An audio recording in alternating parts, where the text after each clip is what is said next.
All right, guys, you made it. You're now licensed, you've joined the right brokerage. Now it's time to talk about the big elephant in the room and the reason we're all here to begin with, and that's the C word, commissions. During this video, we're going to talk about what real-life commissions look like, address some popular myths, and we're going to do a really fun exercise where I take you through a day in my life just to show you how the percentage of the commission and the purchase price really come out in the real world. Enjoy the ride.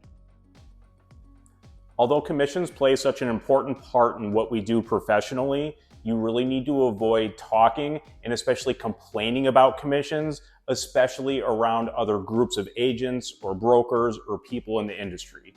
As you know, real estate commissions are not fixed. They're completely negotiable. That means if people talk in big groups, it usually amounts to people complaining. And if a group was to ever try to set commissions or say, hey, I'll never bring a buyer to a property for less than 1.5%, how about you? If agents start colluding in that way, it can violate antitrust laws and result in a loss of your license or even worse. If you're ever in a situation and you sense this is happening, it's best just to excuse yourself from the room. And if you feel comfortable with it, even just express out loud, hey, I'm not comfortable with this conversation, and exit yourself. And if you ever witness something like that at your brokerage or another one, it's always good to go to your broker or your manager to express your concerns because it's your duty at that point. We all come into real estate with different levels of knowledge and different expectations. Some people come from long lines of real estate agents, so those newer agents might have a very accurate idea of what to expect professionally and within terms of their compensation. Others, and myself included, are first generation real estate agents, so I got my info the way we all get info, with a Google search and what I saw on TV. And I'll be the first to tell you, from my research on the internet and watching reality TV shows, commissions aren't really necessarily what you think. It used to be when you got a listing, you would get it at 6%. That was sort of the status quo for a really long time, and the majority of what I found on Google and definitely what I saw on these luxury real estate shows. But in reality, nowadays 4 to 5% is a little bit more common. There's a couple different reasons for that. I mean, the majority of it is there seems to be a higher percentage of agents trying to pursue deals right now than ever, and a lot of that is barrier to entry. You know, compared to getting a medical degree or becoming an attorney, becoming a real estate agent really doesn't require a ton of money. And although the test can be difficult, most people can achieve it if they really want to do it. So barrier of entry is low. There's a lot of agents. It's more competitive, so it's really a numbers game. And then also discount brokerages that are internet based. That's sort of a new concept that wasn't around before. And those brokerages, they'll take listings at a very low percentage, so that kind of dilutes the rest of it, and then makes everyone have to lower their commissions proportionate just to stay competitive with them.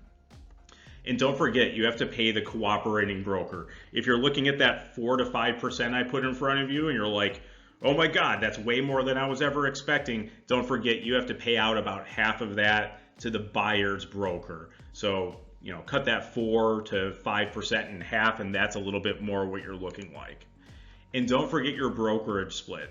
Actually, on the next slide, I'm going to take an example of a commission and really break down where everyone gets their cut. But remember, your broker gets a pretty substantial portion of every commission, and it's very well worth it in most circumstances. You couldn't do business without your broker. They're there providing all the support and assuming a lot of the risk. But don't forget, your broker definitely takes a cut. And at the end of the day, and I'll also demonstrate this on the example, especially when you get into luxury real estate, when you're dealing with really business savvy people that they may have done 5 or 10 transactions of their own, it's hard to find a transaction where somebody doesn't get their hand into your pocket somehow, whether it's having to give a percentage of your commission to a buyer, to the seller if you're the listing agent. Everyone dips their hand in a little bit. It's kind of hard to avoid. But again, when you're thinking about commissions, there's a lot of factors, and we're going to go in and really break it down on a following slide. So if you haven't done this before, we're going to do a pretty enlightening exercise to see exactly what the commission of a $1 million sale looks like after everybody's had their hands in it. So just to reiterate, typical commissions on a one-sided transaction, meaning you're representing the buyer or seller, not both, are between 2 and 2.5% nowadays. So let's call it 2.25, and that's actually pretty accurate. I look back on my sales and it's right around 2.25. So on a $1 million commission, the total commission paid to your broker, remember, not you, your broker gets it and pays you, is $22,250 from that $1 million sale. But again, your broker is the one that's paid. They take their cut and give you the difference. And I've mentioned before, I can't tell you what to expect as far as brokerage splits. It really depends. It's all really relative to the value of what you get from your broker versus what you pay them. But in newer agents, wouldn't have to try too hard to find a 70-30 split where the broker keeps 30 and you're paid out the difference. So of that $22,250 after your brokerage split, you'd look at taking home $15,570. But wait, remember, you're an independent contractor, meaning you're not on payroll, meaning there are no income taxes taken from your check. And again, I am not a CPA. I'm not certified to give tax advice. This is just an example. But roughly, when I'm doing my expenses, 30% is what I put aside for taxes, and that's typically enough to cover it. Again, you really need to analyze this on your own and consult a professional, but 70% is what I use for my projections. So that $22,250 commission, then the broker took their cut to get it to about 16, and after I'm responsible and put my money aside for taxes, it's now looking like $11,025 of that initial. But wait, we're not done. There's always some sort of cost to transaction. If you're a seller, you're typically paying for marketing materials and photography. For a buyer, you might need to entice them to use you over another agent, so you might need to give them a little bit of a cut. And then there's also marketing, which can actually be more than this example, but your take home is never the take home because there's always somebody with their hands in your pocket a little bit. Let's call it 10% of your take home is taken out. So your total commission from $22,250 after it's been diluted at those three levels is looking a little bit shy of $10,000. So it's still great money, a lot more than a lot of people make. And this just gives you an example of what $1 million sale looks like in your pocket. So it's actually pretty easy to project how many sales you need to get per year to meet your income goal. So I'm working with a new buyer client, and their budget is between 2 and 2.5 million, and they're looking in either North Tustin or the Irvine area. So whenever possible, I try to preview the property for them. That way I can give them intel and make sure it's really going to be worth their time to check it out. And honestly, it just makes you look really good as an agent to do that. The purchase price on this one is $2,250,000. I checked ahead of time, and the commission is 2% on this one for a $45,000 commission. Whenever you look at properties on MLS, it says what the commission is in a little sidebar. So as an agent, you know exactly what to expect coming in. It's good not to base your decision around what to show your client based on the commission. That's kind of unethical, but let's face it, it's human nature. We're all going to take a look. So now that I've probably burst your bubble a little bit about what to expect as far as commissions, I'm here to elevate you in a different way. Most new agents start out thinking that their transactions are only going to be black and white, meaning you're only going to be representing a buyer or you're only going to be representing a seller, and then that's the only way you'll make money as an agent. And while that's true a lot of the time, there's a lot of really cool peripheral ways that you can make more commissions. The first is the most obvious, and that's double ending a deal, also called dual agency. And that's where you represent the buyer and the seller in a transaction. That's really only possible if you're the listing agent, because you're going to automatically get that seller transaction, and then you also get to represent the buyer as well. Sorry, this is my cat. He really jumps up on my lap during these. Didn't want to edit this one out because I'm feeling it. But yeah, if you could double end a deal, you could essentially double your commission on any transaction. So that $1 million deal that got diluted down to 10,000 is looking more like 20 grand after taxes, and that's a lot of money on $1 million deal. Double ending is difficult, and there's a lot of ethical gray area involved in there, representing two parties, and some brokers don't even allow it.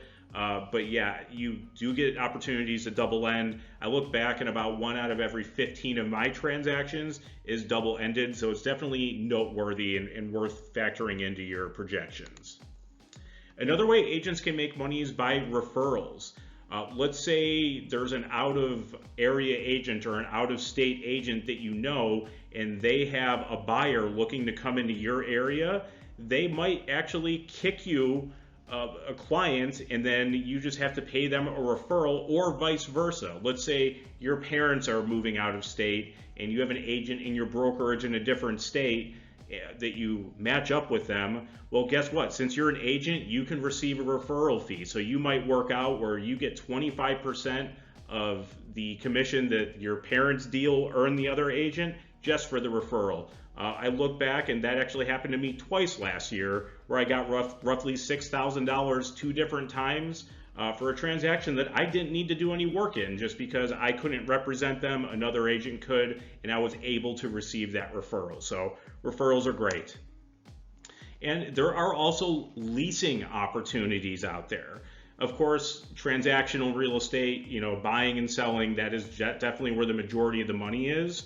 But you can actually make a fair amount of money leasing property. So not everyone's ready to buy.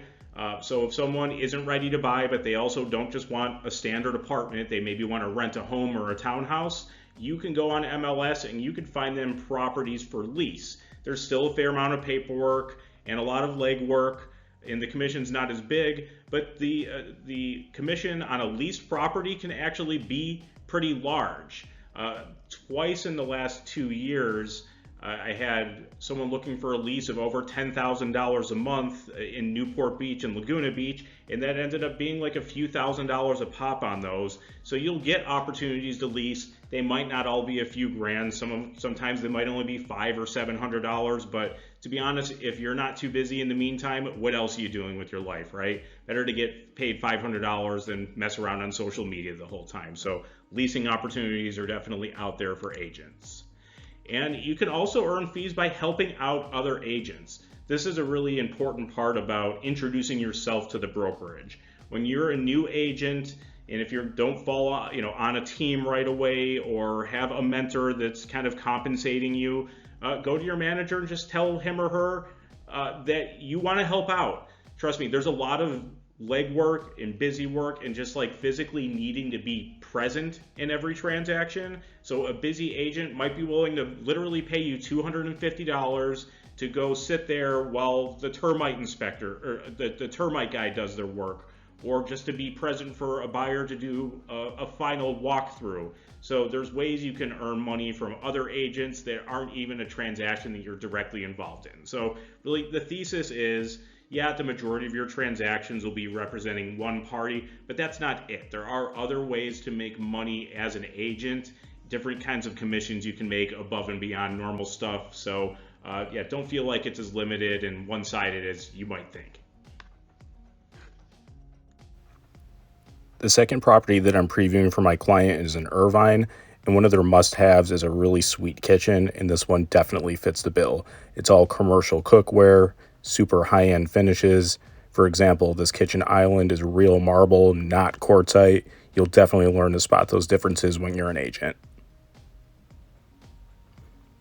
This is a $2 million home, and it pays a 2.5% commission. So the total overall commission on it is $50,000.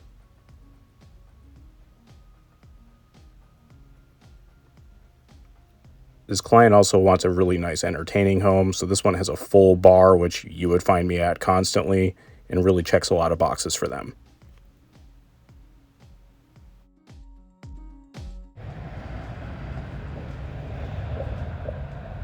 So now that we spent the day going between Lemon Heights and Irvine for our buyer, it's time to sit down and really analyze the numbers of what the different commissions look like.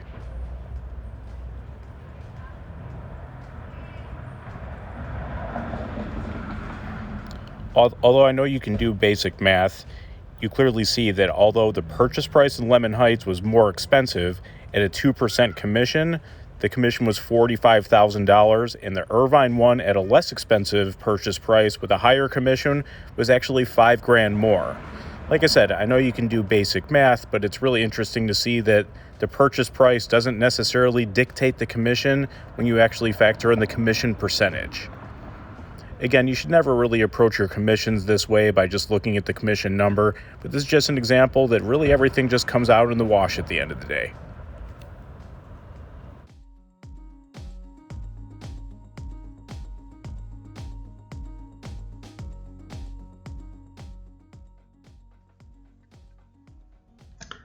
So now that you understand how the commission structure works and the various entities that get their hands in your pocket, now we can get down to the actual fun part, and that's payday. This might be clear to some of you, but when I was coming into it, I had no idea who was going to pay me, how I was going to be paid, or when I was going to be paid. So let's go through that a little bit. But before you could even think about getting paid, and I've talked about this other times, there's something about around 50 different files and contracts that are required by your broker for every real estate transaction. Once you start getting close to closing date, you definitely want to audit your file to make sure you have everything that your broker requires. Because guess what? If you're missing something important, your broker will hold your check hostage until you get it in, and for good reason. You know, they're covering their ass and yours to make sure you have all the mandatory disclosures and all the contracts. So they'll hold it hostage until you get everything in. And it's better to do this during escrow, because if you need something from the other party, they might just drop off the face of the earth after escrow is complete. So get everything done ahead of time with your file audit. So when do you get paid and who pays you? You basically get paid after escrow closes. So that's after the final money is in, whether a loan funds or someone wires the additional cash, and after the title is recorded. And who pays you? Well, your good friends, the best third party in the world, the escrow company. They're the ones that actually pay you because they hold on to the seller's proceeds, deduct your commission from that, and get it over to you. And how do they pay you? Well, there's a couple different ways. One of the nicest ones is through a direct deposit. So the escrow company, they'll get your account and your routing number. They'll communicate with your brokerage first to make sure that they're giving you the appropriate cut after your broker split and your broker's getting their money. And then within a couple days, you see a wire transaction pop up on your account, and then bam, the money's there. For whatever reason, and maybe it's because I'm a little older, I get a little scared the first time I do a wire transaction. Like maybe I messed up my account number or something. Anyways, I'm always paranoid the money's going to end up in somebody else's account instead of mine. It's never happened, but anyways, I get paranoid about it anyway. And probably the more common way is an actual check. In a weird way, it's annoying because you do have to go to your brokerage or receive it in the mail and deposit it old school. But there's just something fun and tangible about just holding that commission check up there. Like, you got something, you got your money, it's right there in paper, it feels good. Sometimes it'll come from, so the checks will all look a little different. Sometimes they'll come from the escrow company's account. If it's an in-house escrow company in your brokerage, it might come from your brokerage itself. And then sometimes the escrow company sends a check to your brokerage takes a split, and then it'll also be a check out of a brokerage account. Either way, your name's on there, the money's there, that's the important part. But the checks all look a little different because they do come from different entities sometimes. And whether you receive your money electronically or through an actual check, you'll always get a nice breakdown of it.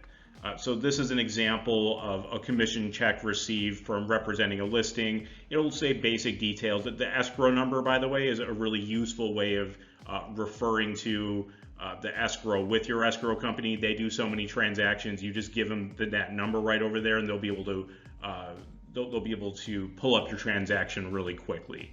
But it always says who is the seller, who was the buyer, the property address, and then the actual commission breakdown itself. So in this situation here, our transaction coordinator was paid a fee, so this was a stub for theirs.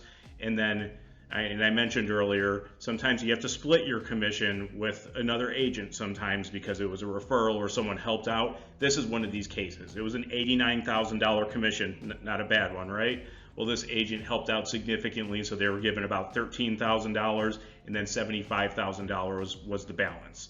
So you'll get one of these stubs every time you close a deal. It's something good to keep in your file just for your records in the future. Well, guys, there you have it. I hope you learned a little bit about commissions today, because to be honest, when I was a new agent and I started, I didn't know any of this information. Probably more than anything, my biggest piece of advice about commissions, though, is to not focus on them at all. The second you take your attention away from your client and their needs, frankly, there's no commission to be had. At the end of the day, the good commissions, the bad commissions, they'll all kind of average out over a big enough sample size. So just focus on what's in front of you, give your client great service, and the commissions will come your way.